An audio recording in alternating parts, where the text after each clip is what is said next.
की बात कर कर करके घड़ियाली आंसू बहा रहे हैं। मैं उनसे कुछ केवल चंद सवाल पूछना चाहता हूं कि राहुल गांधी इसका केवल जवाब हमको दे दें। बाबा साहब अम्बेडकर की क्या देन है, हमारे और वक्ता लोग बताएंगे। संविधान के निर्माता हैं।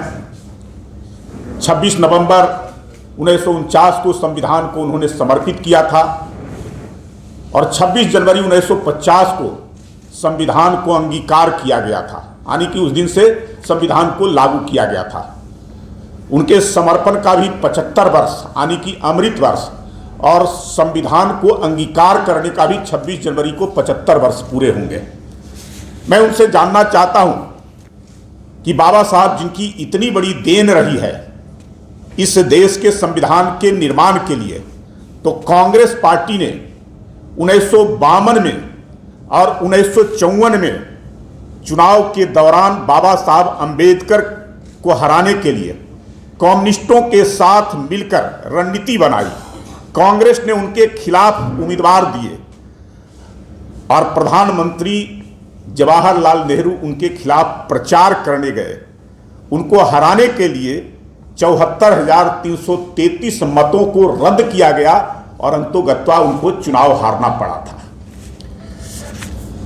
कांग्रेस नेहरू सरकार में बाबा साहब के मंत्री रहते रक्षा तथा विदेश मामलों के प्रमुख समितियों से उनको बाहर रखा गया था। उनके ज्ञान और योगदान को पूरी तरह नजरअंदाज किया गया था।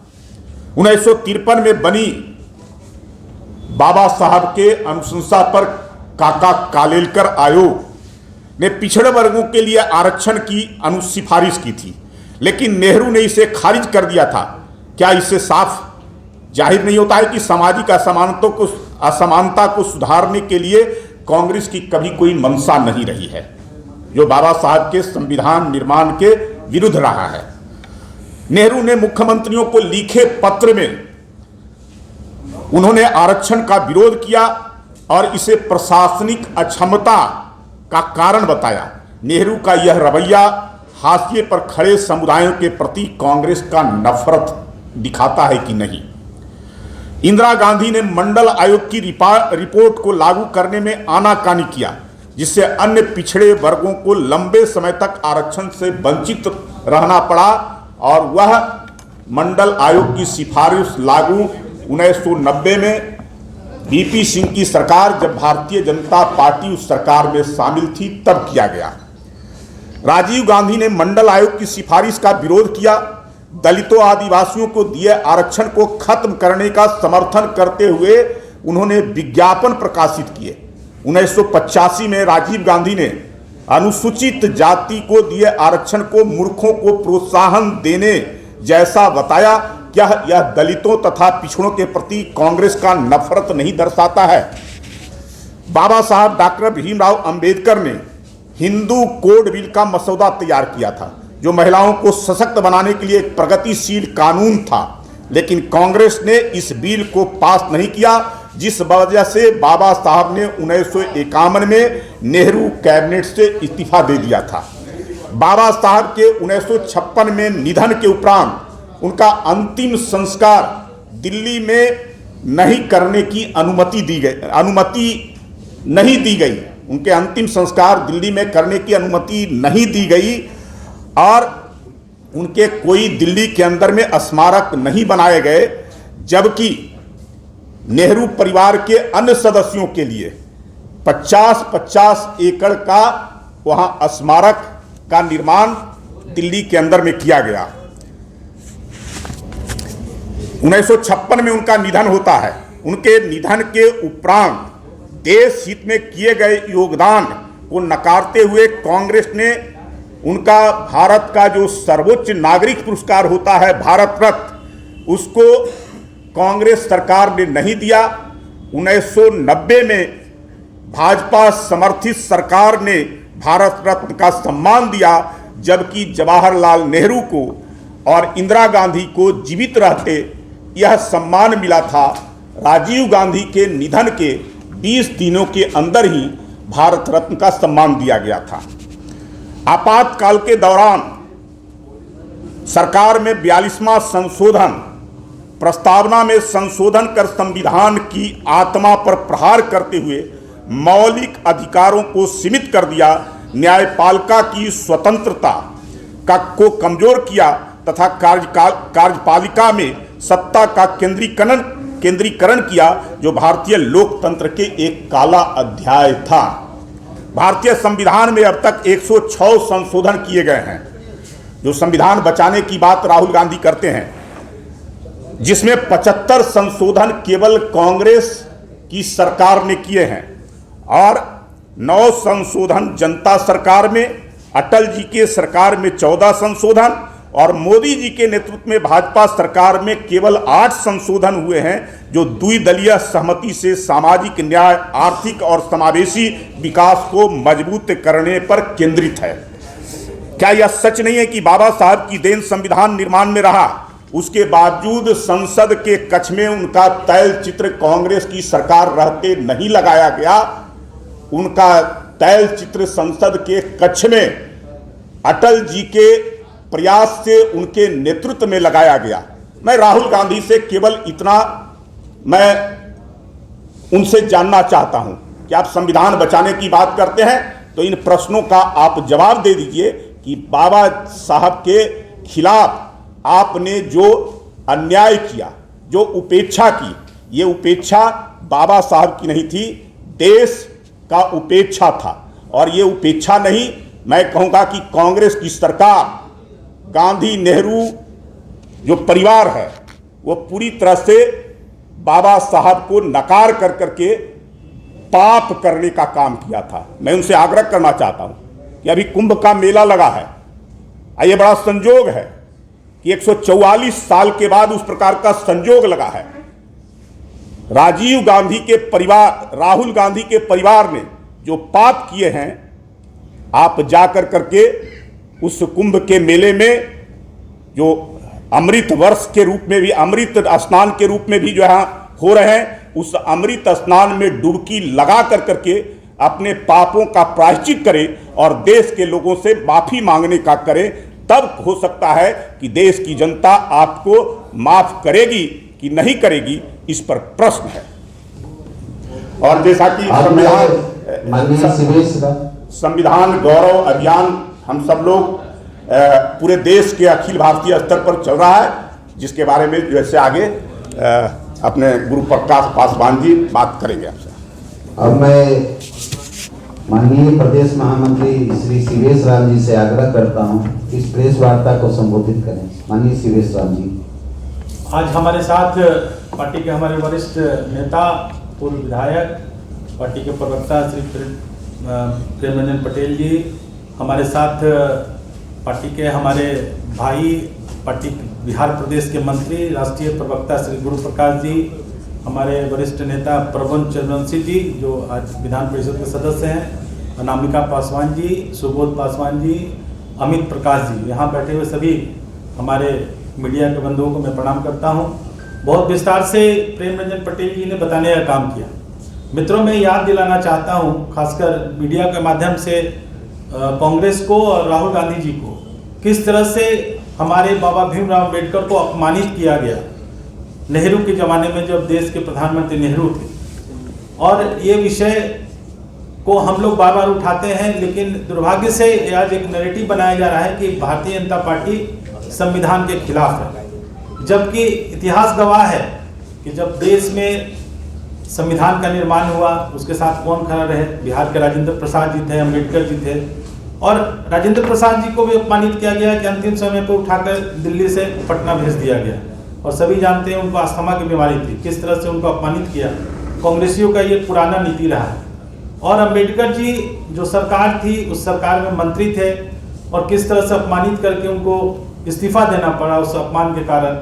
और आपको मैं याद दिलाना चाहता हूं कि संविधान निर्माण के द्वारा नेहरू जी के द्वारा जो स्टाफ रखे गए थे, वो कागज को भी अंबेडकर जी को प्लेटों में दिया करते थे कि कहीं छुआछूत से उसको छुआ ना जा सके। ऐसे अपमान का सहन करते हुए बाबा भीमराव अम्बेडकर ने इस संविधान का निर्माण किया। कालांतर हमारे प्रवक्ता प्रेम जी ने बताने का काम किया कि किस तरह से नारायण काजोलकर के माध्यम से, जो अम्बेडकर जी के पीए थे, उनके साथ खड़ा होकर पूरा कांग्रेस के लोगों ने 2-2 बार उनको हराने का काम किया। और कालांतर आपने देख सकते हैं कि जब जनसंघ की स्थापना हुई और जब हमारे श्यामा प्रसाद मुखर्जी प्रथम अध्यक्ष बने, उन्होंने बंगाल से जाकर उनको राज्यसभा से ले जाने का काम किया। ये भारतीय जनता पार्टी के जो जनसंघ थी, ये हमारा काम था कि जो अंबेडकर जी को सम्मान देने का काम किया। कालांतर हम देखते हैं कि आज तक आजादी के बाद भी उनको कोई सम्मान नहीं मिला, जबकि कांग्रेसियों को जीते जी भारत रत्न देने का काम किया। जब हमारी अटल बिहारी वाजपेयी जी, अडवाणी जी जब 90 के दशक में वीपी सिंह की सरकार में थे, उनने सबने मिलकर अपने बाबा भीमराव अंबेडकर जी को भारत रत्न देने का काम किया। जब अटल बिहारी वाजपेयी जी जब देश के प्रधानमंत्री बने, तो आपने देखा होगा कि जो संविधान के निर्माता और जो संविधान के तहत पार्लियामेंट चलता है, उनका एक तैल चित्र भी नहीं था। हमारे अटल बिहारी वाजपेयी ने तैल चित्र लगाने का काम किया। और बाद में जब हमारे नरेंद्र मोदी जी देश के प्रधानमंत्री बने, उनको संविधान में यह आस्था थी कि जब पहली बार देश के जो संविधान द्वारा चलित जो पार्लियामेंट है, वहां जाने से पहले अपने माथा टेकने का काम किया। जिस तरह से मंदिर का माथा टेका जाता है, इस तरह से उस माथा टेका और संविधान को भी प्रणाम करके उस सदन के अंदर गए। मित्रों, कालांतर हम देखेंगे कि आजादी के इतने सालों के बाद अंबेडकर जी को कोई सम्मान नहीं मिला।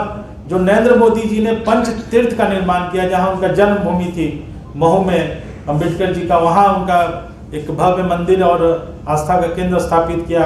जहां दीक्षा भूमि नागपुर, अलीपुर में जहां उनका आखिरी सांस लिए उसको, फिर इंदू मिल जहां उनका आखिरी संस्कार किया गया, और लंदन के जहां उनकी पढ़ाई लिखाई की, सभी जगहों को भारतीय जनता पार्टी और नरेंद्र मोदी जी के नेतृत्व में एक पंच तीर्थ का निर्माण करके आज उसके पूजनीय स्थल बनाया गया। मैं पूछना चाहता हूं राहुल गांधी से कि जिस तरह से अपमानित किया इस देश को, एक तरफ कहते हैं कि संविधान खतरे में है, और जब देश में जब उन्हीं की पार्टी के जगजीवन राम जी, जो दलित अनुसूचित जाति रविदास समाज के नेता थे, जब वो प्रधानमंत्री के पहले प्रधानमंत्री के दावेदार थे और बन भी जाते, लेकिन किस तरह से कांग्रेसियों ने उनको षड्यंत्र के माध्यम से जगजीवन राम को प्रधानमंत्री बनने से रोका। बिहार की अगर बात करें तो मैं याद दिलाना चाहता हूं, यही कांग्रेसियों के समर्थन में जब लालू जी की सरकार चल रही थी, लालू जी मुख्यमंत्री थे, तो किस तरह से हमारे पार्टी, उनकी पार्टी के, राजद के पार्टी के, और जो कांग्रेस समर्थित थी, हमारे जो रमाई राम थे, उनको जो सोने का मुकुट दलितों ने देने का काम किया, इसी कांग्रेस समर्थित राजद के लोगों ने उस मुकुट को छीनने का काम किया। मैं याद दिलाना चाहता हूं और पूछना चाहता हूं कि किस मुंह से राहुल गांधी बिहार आ रहे हैं, जब उनके द्वारा समर्थित कांग्रेस की समर्थन से जब लालू प्रसाद के यहाँ सरकार चल रही थी, तो सबसे ज्यादा इतिहास गवाह है मित्रों कि सबसे ज्यादा दलितों का नरसंहार कहीं हुआ तो बिहार की धरती पर हुआ, और ये कांग्रेस और राजद की सरकार का देन था। और आज जब से 2005 से आप देख सकते हैं, जब से एनडीए की सरकार बनी है बिहार में, तब से आज कितने सुख चैन से यहाँ पर दलित समाज के लोगों, पिछड़े समाज के लोगों अच्छे से रहते हैं। और आपको याद होगा कि आज ये संविधान बचाने की बात करते हैं, और संविधान को सबसे ज्यादा कोई नुकसान पहुंचाया मित्रों तो राहुल गांधी और नेहरू और इंदिरा ने पहुंचाया। आज ये आरक्षण की बात करते हैं और जाति जनगणना की बात करते हैं मित्रों। मैं आप लोग के माध्यम से संदेश देना चाहता हूं कि ये देश में जनगणना, जो जातीय जनगणना थी, ये जो अंग्रेजों के द्वारा दिया गया था, और नेहरू ने इस जनगणना को बंद करवाया था। ये राहुल गांधी अपने पार्टी के अंदर देखें कि ये किसने बंद करवाया था। आज जो आरोप लगा रही है कि हम भारतीय जनता पार्टी के लोग जातीय जनगणना से रोक रहे हैं, तो ये काम नेहरू ने किया था कि जातीय जनगणना को रोकने का काम किया था। और इंदिरा गांधी को भी आज मैं याद करना चाहता हूं, उनका नारा था कि जात पात से ऊपर उठकर हम विकास पर वोट मांगी थी इंदिरा गांधी। आप सभी जानते हैं कि विकास के नाम पर उनका नारा था कि जात पात से ऊपर उठकर आप कांग्रेस के साथ आइए, और ये नारा कांग्रेसियों का देन था। आज ये समाज को बांटने का काम कर रहे हैं मित्रों। आज हमारा समाज बहुत समृद्ध है, खासकर जो अनुसूचित जाति समाज है, जो पिछड़ा समाज है, आज समझ चुका है। इसीलिए लगातार मैं धन्यवाद देना चाहता हूं इस देश के जनता को कि समझ चुकी है कि लगातार तीसरी बार नरेंद्र मोदी जी को सत्ता में वापस लाकर देश की सेवा कर रहे हैं नरेंद्र मोदी। मैं एक और चीज पूछना चाहता हूं राहुल गांधी से, आज कल आ रहे हैं वो, कि बांग्लादेश में आप सभी जानते हैं कि सबसे ज्यादा अनुसूचित जाति के लोग रहते हैं, और किस तरह से वहां हालात बने हुए हैं। राहुल गांधी क्यों नहीं बोल रहे हैं? आज जो पाकिस्तान में हम सभी जाते हैं, देश की आज़ादी के बाद वहाँ सबसे ज़्यादा कोई वर्ग रह गया था तो वो अनुसूचित जाति वर्ग का लोग रह गया था। आज सबसे ज़्यादा माइग्रेट करके कौन, अनुसूचित जाति के लोग माइग्रेट किए हुए हैं। 10 लाख के आसपास अनुसूचित जाति के लोग हैं। उसको देश के प्रधानमंत्री नरेंद्र मोदी भारत की नागरिकता देना चाहते हैं, लेकिन यही कांग्रेसी लोग उसको अरंगा डाल रहे हैं कि उसको नहीं बनने देंगे। आज कांग्रेसियों का देन है कि योगेंद्र मंडल एक आज़ादी से पहले भारत के बहुत बड़े नेता थे अनुसूचित जाति वर्ग के, लेकिन नेहरू के कारण वो देश छोड़कर पाकिस्तान चले गए थे मित्रों। तो आज के दिन हम आप लोग के माध्यम से इन सब बातों को मैं पूछना चाहता हूं जो आ रहे हैं, जो इस बिहार की धरती को अगर कोई तहस नहस किया है तो वो कांग्रेसियों ने तहस नहस किया, जो लालू प्रसाद ऐसे लोगों को समर्थन करके जो जंगल राज लाने का काम किया। मैं आप लोग के माध्यम से पूछना चाहता हूं। बहुत बहुत धन्यवाद। अब मैं अपने राष्ट्रीय उपस्थित पार्टी के प्रदेश के महासचिव आदरणीय श्री शिवेश राम जी, इस संविधान गौरव अभियान के प्रदेश के संयोजक पार्टी के वरिष्ठ नेता श्री प्रेम रंजन पटेल जी, पार्टी के वरिष्ठ नेता विधान परिषद के माननीय सदस्य श्री प्रमोद चंद्रवंशी जी, पार्टी के वरिष्ठ नेता पूर्व में अनुसूचित जाति मोर्चा के अध्यक्ष रहे सुबोध पासवान जी, पार्टी की प्रवक्ता अनामिका पासवान जी, हमारे मीडिया के सह प्रभारी श्री अमित प्रकाश जी, और यहाँ प्रिंट, इलेक्ट्रॉनिक, डिजिटल मीडिया के वरिष्ठ साथियों, जैसा कि अभी विषय आया, राहुल गांधी जी का आगमन कल पटना की धरती पे हो रहा है। संविधान के 75 वर्ष हम मना रहे हैं, 75 इयर्स ऑफ कॉन्स्टिट्यूशन, और भारतीय जनता पार्टी पूरे देश में संविधान के प्रति जो हमारी संवेदनशीलता है, संविधान के प्रति जो हमारा सम्मान है, संविधान के प्रति जो हमारा आदर है, वो प्राकृतिक है, वो नैसर्गिक है। कांग्रेस पार्टी की तरह नहीं है। कांग्रेस पार्टी को ये बोलना पड़ता है, कांग्रेस पार्टी को ये कहना पड़ता है, संविधान दिखाना पड़ता है, लेकिन भारतीय जनता पार्टी के करोड़ों कार्यकर्ताओं के लिए भारत का संविधान आस्था और श्रद्धा का केंद्र बिंदु है। अभी बहुत सारी बातें आई, हम सबको स्मरण रखना होगा। जिन लोगों ने बाबा साहब अम्बेडकर को जीते जी तो अपमानित किया ही, मरणोपरांत 1956 में जब उनका देहांत होता है, 4 दशक का समय लग गया आपको। स्वयं को जब भारत रत्न देना था तब तो आपको समय नहीं लगा। अभी जिक्र आया, नेहरू जी ने स्वयं को दिया, इंदिरा जी ने स्वयं को दिया, लेकिन आखिर कौन सी ऐसी मजबूरी थी, किस व्यक्ति का महिमा मंडन करना था, किस परिवार का महिमा मंडन करना था, ऐसी कौन सी मजबूरी थी जिसकी वजह से आप रुके हुए थे और आपने बाबा साहब अम्बेडकर को इस सम्मान से वंचित रखा।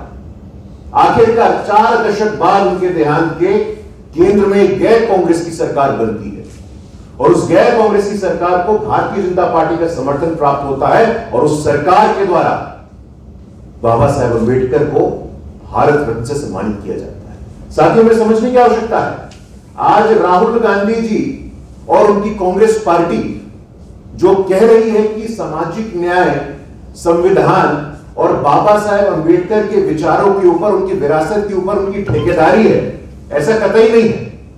बाबा साहब अम्बेडकर, भारत का संविधान देश के 142 करोड़ लोगों के अस्मिता और सम्मान का विषय है। हमें बोलना चाहिए कि राहुल गांधी जी, आपको मौका मिला था, आपने क्या किया। जब हमें मौका मिला, आपका मैं स्मरण कराना चाहता हूं, 2014 में जब भारत के प्रधानमंत्री पहली बार सदन में प्रवेश करते हैं, उस पहले प्रवेश में उनके भाषण का जो पहला लाइन होता है वो होता है कि मेरी सरकार गरीब, दलित, शोषित, पीड़ित और वंचितों की सरकार होगी। और आज तक आप देखिए, संविधान के सर्वोच्च स्थान पे एक आदिवासी की बेटी को बैठने का मौका मिलता है तो कब मिलता है? अब मिला। संविधान में संविधान की आत्मा, बाबा साहब अम्बेडकर कहते थे कि संविधान की आत्मा, the soul of the constitution is based in the preamble. संविधान की आत्मा संविधान के प्रस्तावना में बसती है। उस संविधान की प्रस्तावना को छीन करने का काम आपने किया, और आज आप संविधान के नाम पे राजनीति कर रहे हैं। हम पुनः इस बात को स्पष्ट कर देना चाहते हैं कि संविधान कोई पॉलिटिक्स का प्रॉप नहीं हो सकता है। थिएटर में प्रॉप होता है ना, आप लेकर के जाते हैं। हर बार आप संविधान से अवगत नहीं है, संविधान के प्रावधानों से अवगत नहीं है, बाबा साहेब अम्बेडकर के योगदानों से अवगत नहीं है। मैं आपके समक्ष एक कार्टून रखना चाहता हूं और ये कार्टून 2012 का है। आप देखिए कांग्रेस पार्टी की संवेदनशीलता बाबा साहेब अम्बेडकर की। ये एनसीईआरटी के टेक्स्ट बुक पे बाबा साहेब अम्बेडकर के ऊपर नेहरू जी चाबुक चला रहे हैं। ये 52, 62, 72 और 82 की बात नहीं है साथियों, ये 2012 की बात है। ये संवेदनशीलता है आपके मन में, ये आदर है आपके मन में, ये सम्मान है आपके मन में, और ये कोई पहली बार हुआ है ऐसा नहीं है। लगातार भारत रत्न की बात हो, सरकार में उनको हाशिए में रखने की बात हो, उनको काम न करने देने की बात हो, उनको जब जब मौका मिला तब तक उन्होंने बाबा साहेब के विरासत के साथ अपमान किया, अन्याय किया। हमें जब मौका मिला, आज दिल्ली के बीचों बीच दलित समाज का सीना गर्व से चौड़ा हो जाता है जब दिल्ली के बीचों बीच अंबेडकर इंटरनेशनल सेंटर को हम देखते हैं। बाबा साहेब के विभिन्न आयामों पे शोध हो, इंटरनेशनल रिसर्च सेंटर बने, मोदी जी ने इसकी चिंता की है। बाबा साहेब के नाम पे जब हमारी अर्थव्यवस्था में बुनियादी परिवर्तन हो रहा था तो भीम ऐप, चाहते तो कोई और नाम रख सकते थे, लेकिन भीम ऐप नाम रख करके बाबा साहेब अम्बेडकर को सच्ची श्रद्धांजलि देने का काम किया है। अभी पंचतीर्थ का जिक्र आया, बाबा साहेब के स्मृतियों से जुड़े हुए वो एक एक स्थान, जन्म स्थान हो, शिक्षा भूमि हो, दीक्षा भूमि हो, परिनिर्वाण भूमि हो, वो मात्र पर्यटन या पॉलिटिक्स का स्थान नहीं है, वो तीर्थ का दर्जा है।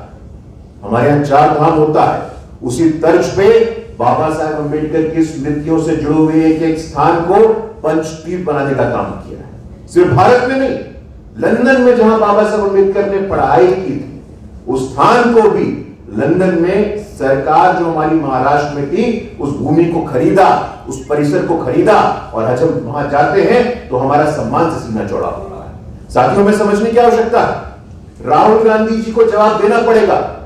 पिछले 1-2 साल से हम लोग देख रहे हैं संविधान, संविधान, सामाजिक न्याय, सामाजिक न्याय। आप लोगों से पूछते हैं कहां है SC ST OBC, कहां है SC ST OBC?